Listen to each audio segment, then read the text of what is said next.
Tyrone 220, Dublin 116. Tyrone absolutely blow Dublin away at Healy Park, but still get relegated. Speaking to just how competitive this league has been this season, Tyrone are getting relegated with 7 points. Like, it's just absolutely bizarre. You think about those close games that they had. They very arguably should have beaten Kerry in the game that they had them at home. David Clifford worked wonders that day with the hat trick. If they'd won that game, they'd be in a league final.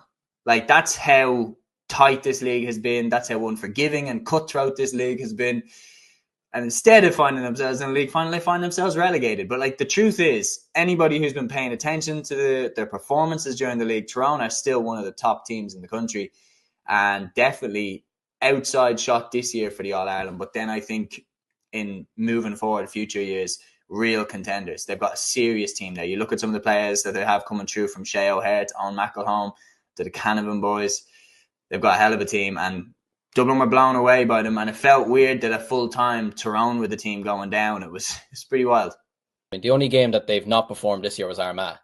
That was the Yeah. only game this year where they were poor. And ironically, I think me and Matthew from the Gaelic Statsman said that Tyrone would wipe the floor with Armagh that game. So of course they decided to play poor in that game. But no, like, that was the only poor performance they've had all season. Like, they should have, like you said, they should have beaten Kerry. They probably should have beaten Galway. Do you know, like, they've had some really, like, anyone in this division, bar obviously Derry, who had their tough season, anyone could have gotten relegated. Anyone could have gotten to the final.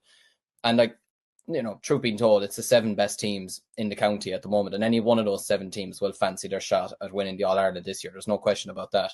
But look, I expect them to bounce back straight away. They have, like you said, you mentioned the players that they have coming up, and I mean, when you have the Canavan brothers in your team as well, then you've got every chance in the world of beating anybody. So, I'll expect them to come back up straight away, and like you said, I certainly expect them to be contenders for the All Ireland this year, and it would not surprise me if they picked up an Ulster title as well.